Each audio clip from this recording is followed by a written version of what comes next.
ഇങ്ങനെയൊക്കെ ഇന്ത്യയിൽ നടക്കുമോ? തമ്പനയിൽ കണ്ട് പലരും നെറ്റിച്ചുളിച്ചിട്ടുണ്ടാകും എന്നുറപ്പാണ്. സ്ത്രീ ശാക്തീകരണത്തിന് വാദിക്കുന്ന സർക്കാരും സംഘടനകളും സജീവമായ ഒരു നാട്ടിൽ ഭാര്യമാരെ വാടകയ്ക്ക് നൽകുക, ഇതിനുവേണ്ടി പണം വാങ്ങുക, പ്രത്യേക മുദ്രപേപ്പറിൽ കരാർ ഒപ്പുവെക്കുക, ഇതെല്ലാം മലയാളികളുടെ ചിന്തയ്ക്ക് അപ്പുറത്താണ്. എന്നാൽ നമ്മുടെ രാജ്യത്ത് തന്നെ നടക്കുന്നതാണ് ഇത്തരം സംഭവങ്ങൾ എന്നുള്ളതാണ് സത്യം. Ghosting, situationship, love bombing, zombieing, friendship marriage എന്നിങ്ങനെ ബന്ധങ്ങൾ തന്നെ പല വിധത്തിലുള്ള കാലത്താണ് നാം ഇപ്പോൾ ജീവിക്കുന്നത്. വിവാഹമോചിതർ വർദ്ധിക്കുന്നതും വിവാഹം തന്നെ വേണ്ടെന്ന് വയ്ക്കുന്നവരുടെ എണ്ണം കൂടുന്നതുമെല്ലാം നാം കാണുന്നുണ്ട്. ഇതിനിടയിൽ ആചാരത്തിന്റെയും വിശ്വാസത്തിന്റെയും ഭാഗമായി നടക്കുന്ന മധ്യപ്രദേശിലെ ശിവപുരിയിലുള്ള ഭാര്യമാരുടെ വിൽപ്പന ചന്തയെക്കുറിച്ച് നമുക്കിപ്പോൾ വിശദീകരിക്കാം. വളരെ പിന്നാക്കം നിൽക്കുന്ന ഒരു രാജ്യത്തെ ഉൾപ്രദേശത്ത് പോലും ഇങ്ങനെ നടക്കുന്നു എന്ന് പറഞ്ഞാൽ കേരളീയർക്ക് അത് ആശ്ചര്യം തന്നെയാണ്. എന്നാൽ നമ്മുടെ രാജ്യത്ത് തന്നെ നടക്കുന്നതാണ് ഇത്തരം സംഭവങ്ങൾ. മധ്യപ്രദേശിലെ ശിവപുരിയിലുള്ള ഭാര്യമാരുടെ വിൽപ്പന ചന്തയെ നമ്മളെ ഇരുത്തി ചിന്തിപ്പിക്കുന്നത് തന്നെയാണ്. മാർക്കറ്റിൽ അവിവാഹിതരായ പെൺകുട്ടികളാണ് കൂടുതലും എത്തുന്നത്. പെൺകുട്ടികളുടെ വില 15,000 മുതൽ 4 ലക്ഷം രൂപ വരെ ആയിരിക്കും. ചെറുപ്പക്കാരികളായ കന്യകമാരാണെങ്കിൽ വില കൂടും. 50,000 മുതൽ 1 ലക്ഷം വരെ രൂപയ്ക്ക് വധുവിനെ വാങ്ങാൻ യുവാക്കളുടെ തിരക്കോട് തിരക്കാണ്. പൊതുവെ സമ്പന്നരായ പുരുഷന്മാരാണ് സ്ത്രീകളെ വിൽക്കുന്ന ചന്തയിലേക്ക് എത്തുന്നത്. സ്ത്രീകൾക്കൊപ്പം ചിലപ്പോൾ അവരുടെ ഇപ്പോഴത്തെ ഭർത്താവും കൂടെ ഉണ്ടാകും. വിവാഹിതരാകാത്ത സ്ത്രീകളാണെങ്കിൽ അവരുടെ കൂടെ അച്ഛനോ അമ്മാവനോ ഒക്കെ തന്നെ കൂടെ ഉണ്ടാകുമെന്നുള്ളതാണ് ഏറ്റവും പരമമായ സത്യം. അടിമച്ചന്ത പോലെ പ്രവർത്തിക്കുന്ന കുറഞ്ഞ വിലയ്ക്ക് യുവതികളെ വിലപേശി വാങ്ങാൻ ഈ പുരുഷന്മാർക്ക് സാധിക്കും. ഇതൊന്നും വെറുതെ പറയുന്നതല്ല. ഇന്ത്യയിലെ ഒരു സംസ്ഥാനത്തിൽ ഇപ്പോഴും നടക്കുന്ന കാര്യമാണ് ഈ പറയുന്നത്.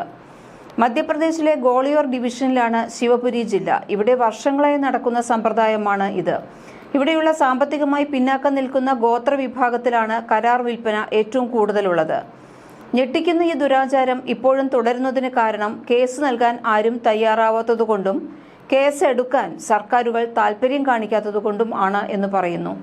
കാരണം ഇതിനൊരു ആചാരത്തിന്റെ പിൻബലം കൂടിയുണ്ട്. അത് കൊടുത്തിട്ടുള്ളതിനാൽ ആരും ഇതിൽ ഇടപെടാറില്ല. ദണ്ഡീജ പ്രഥ എന്ന പേരിലാണ് ആചാരം അറിയപ്പെടുന്നത്. വർഷത്തിലൊരിക്കൽ ശിവപുരിയിൽ നടക്കുന്ന മണ്ഡി എന്ന ചന്തയിലാണ് സ്ത്രീകളെ വിൽക്കുന്നത്.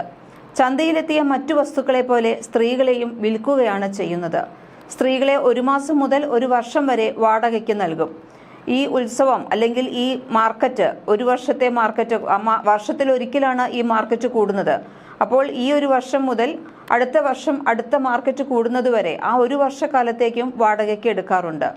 മധ്യപ്രദേശിലെ ശിവപുരിയിലുള്ള ഭാര്യമാരുടെ വിൽപ്പന ചന്തയെക്കുറിച്ച് വിശദീകരിക്കാനുണ്ട്.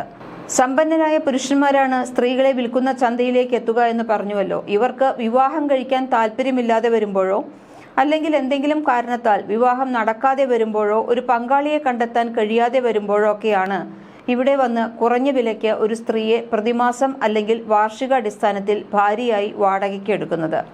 ഈ വിവാഹങ്ങൾക്ക് വരണമാല്യവും താലിയും ഒന്നും വേണ്ട. വെറും 10 രൂപയുടെ സ്റ്റാമ്പ് പേപ്പറിൽ ഒപ്പിട്ട് കൊടുത്താൽ മതി, ഇടപാട് പൂർത്തിയായി. പെണ്ണിനെ ഇഷ്ടപ്പെട്ടാൽ പുരുഷൻ സ്ത്രീകളുടെ കൂടെയുള്ളവർക്ക് പണം നൽകും. മാസവാടകയും വാർഷിക വാടകയും നൽകും. പണം നൽകുന്നതിനനുസരിച്ചാണ് കാലാവധി നിർണ്ണയിക്കുക. അപ്പോഴും ശ്രദ്ധിക്കുക, സ്ത്രീയുടെ കൂടെയുള്ളവർക്കാണ് ഈ പണം നൽകുന്നത്. സ്ത്രീക്ക് ഇതുകൊണ്ട് ഒന്നും കിട്ടുന്നില്ല. സ്ത്രീകളെ നവവധുവിനെ പോലെ അണിയിച്ചൊരുക്കിയാണ് എത്തിക്കുന്നത്. സാരിയുടെ അറ്റം മുഖത്തേക്ക് ഇറക്കിയിടും. സമ്പന്നരായ പുരുഷന്മാർ വന്ന് പരിശോധിക്കും. ഇഷ്ടമായാൽ കരാർ ഒപ്പിടും. 10 രൂപയുടെ മുദ്രപേപ്പറിൽ കരാർ എഴുതും. അപ്പോൾ തന്നെ കൂടെ കൊണ്ടുപോവുകയും ചെയ്യും. കരാർ ഉറപ്പിച്ചതിനു ശേഷം 10 മുതൽ കാലാവധിക്കും പെൺകുട്ടിയുടെ സൗന്ദര്യത്തിനും അനുസരിച്ച് ചിലപ്പോൾ 100 രൂപ വരെയുള്ള സ്റ്റാമ്പ് പേപ്പറിൽ വാങ്ങുന്നയാളും ഉണ്ട്. സ്ത്രീയുടെ ആൾക്കാരും തമ്മിലും വാങ്ങുന്നയാളും തമ്മിലാണ് കരാർ ഉണ്ടാക്കുന്നത്. ഇങ്ങനെ ആളുകൾക്ക് മറ്റുള്ളവരുടെ ഭാര്യയെയോ മരുമകളെയോ മകളെയോ എല്ലാം തന്നെ പണം നൽകി വാടകയ്ക്ക് എടുക്കാം. എല്ലാ വർഷവും വാടകയ്ക്ക് നൽകുന്ന പെൺകുട്ടികളുടെയും സ്ത്രീകളുടെയും ഒരു മാർക്കറ്റ് തന്നെയാണ് ഇവിടെ ഒരുങ്ങുന്നത്. ധാരാളം സ്ത്രീകളെ കൊണ്ട് ഈ മാർക്കറ്റിലേക്ക് ഇപ്പോഴും ആൾക്കാർ എത്തുന്നുണ്ട് എന്നുള്ളതാണ് സത്യം. ദൂരദിക്കുകളിൽ നിന്ന് പോലും ആളുകൾ ഇതുപോലെ ഭാര്യയെ വാടകയ്ക്കെടുക്കാൻ ഈ മണ്ഡിയിലെ മാർക്കറ്റിലേക്ക് എത്തുന്നുണ്ട്.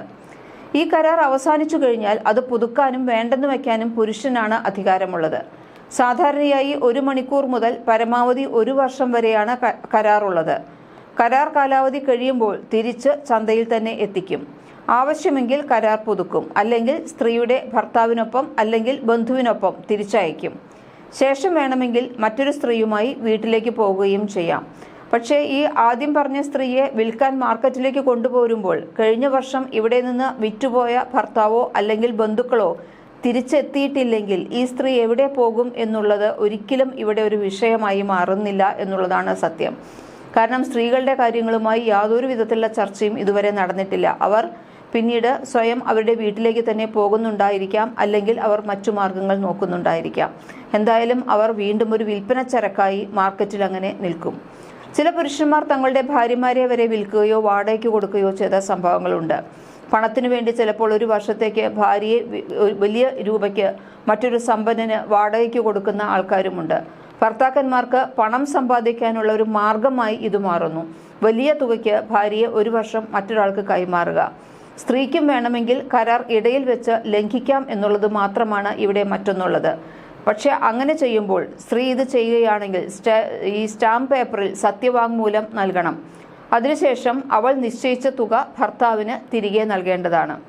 റിപ്പോർട്ടുകൾ അനുസരിച്ച് വിപണിയിലെ നിയമങ്ങൾ കർശനവും അപമാനകരവുമാണ്. പെൺകുട്ടികളുടെ നടത്തവും സൗന്ദര്യവും ഒക്കെ കണ്ടാണ് വാങ്ങുന്നവർ വില നിശ്ചയിക്കുന്നത്. മാർക്കറ്റിൽ അവിവാഹിതരായ പെൺകുട്ടികളാണ് കൂടുതലും. നിർധനരായ മാതാപിതാക്കൾ സ്വന്തം പെൺമക്കളെ ഇതിലേക്ക് തള്ളിവിടുന്നതായും പറയപ്പെടുന്നുണ്ട്. ഈ ദുരാചാരത്തിന് പിന്നിൽ കുറഞ്ഞ ലിംഗാനുപാതം ആണ് പ്രധാനപ്പെട്ട കാര്യം. അതുപോലെ തന്നെ ദാരിദ്ര്യവും തൊഴിലില്ലായ്മയും.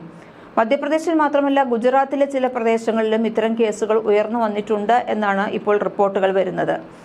പിന്നെ വേറൊരു കാര്യമുള്ളത്, പെൺ ഭ്രൂണഹത്യ കൂടുതലാണ് ഉത്തരേന്ത്യൻ സംസ്ഥാനങ്ങളിൽ എന്നുള്ളത് കൊണ്ടാണ്. അതുകൊണ്ട് തന്നെ പുരുഷന്മാർക്ക് ആനുപാതികമായി സ്ത്രീകളില്ലാത്ത അവസ്ഥയാണ് ഉള്ളത്.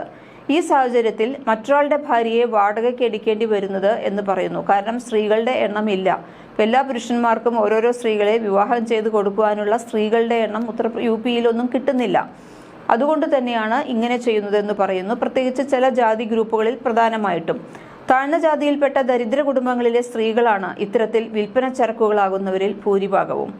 മധ്യപ്രദേശ്, രാജസ്ഥാൻ, ഉത്തർപ്രദേശ്, ഹരിയാന, പഞ്ചാബ് എന്നിവയുടെ പടിഞ്ഞാറൻ പ്രദേശങ്ങളിൽ നിന്നുള്ള പുരുഷന്മാർക്ക് വധുക്കളെ കണ്ടെത്താൻ കർണാടക, കേരളം, തമിഴ്നാട് എന്നിവിടങ്ങളിൽ ഏജന്റുമാർ തിരച്ചിൽ നടത്തുന്നതായ വാർത്തകളും ഈ അടുത്ത കാലത്ത് വന്നിരുന്നു. രാജ്യത്തെ ഏറ്റവും പിന്നാക്ക ജില്ലകളിൽ ഒന്നായി ഔദ്യോഗികമായി ടാഗ് ചെയ്യപ്പെട്ടിട്ടുള്ള മഹാരാഷ്ട്രയിലെ ചന്ദ്രപൂർ ജില്ലയിൽ ഇത്തരം നിരവധി ഏജന്റുമാരുണ്ടെന്നാണ് പറയുന്നത്. ആചാരത്തിന്റെയും മതത്തിന്റെയും വിശ്വാസത്തിന്റെയും ഒക്കെ മേമ്പൊടി വിതറിയിട്ടുള്ളതിനാൽ ഈ അനാചാര്യത്തെ ചോദ്യം ചെയ്യാനോ യുവാക്കളോ ഫെമിനിസ്റ്റുകളോ ഒന്നും ഇവിടേക്ക് എത്താറുമില്ല. ഇതുമായി സാമ്യമുള്ള കച്ചവടം നടക്കുന്നത് പിന്നെ തായ്ലൻഡിലാണ്. തായ്ലൻഡിലെ അറിയപ്പെടുന്ന നഗരമായ പട്ടായയിലാണ് നടക്കുന്നത്. ഇവിടെ പിന്നെ വിശ്വാസവും ആചാരവും ഒന്നുമില്ല. നല്ല കറകളഞ്ഞ കച്ചവടം തന്നെയാണ് ലക്ഷ്യം.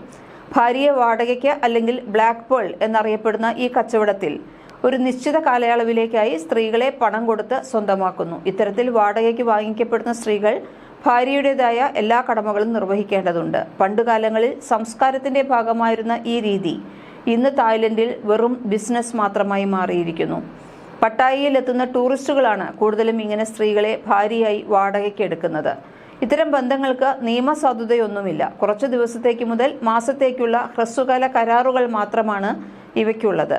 ബാറുകളിലും നൈറ്റ് ക്ലബ്ബുകളിലുമൊക്കെയാണ് ഇങ്ങനെ വാടകയ്ക്ക് ഭാര്യമാരെ ലഭ്യമാക്കുന്ന സൗകര്യമുള്ളത്.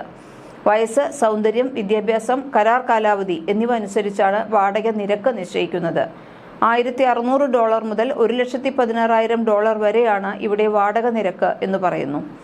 അതെന്തായാലും നമ്മുടെ ഇന്ത്യയിൽ നടക്കുന്ന ഈ പച്ചയായ പെൺവാണിഭം നിർത്തലാക്കാൻ സംഘടനകളും സർക്കാരും ശബ്ദമുയർത്തുമെന്ന് തന്നെ നമുക്ക് വിശ്വസിക്കാം. കൂടുതൽ വാർത്തകളുമായി വീണ്ടും വരാം. ചരിത്രഭൂമിക സബ്സ്ക്രൈബ് ചെയ്യൂ.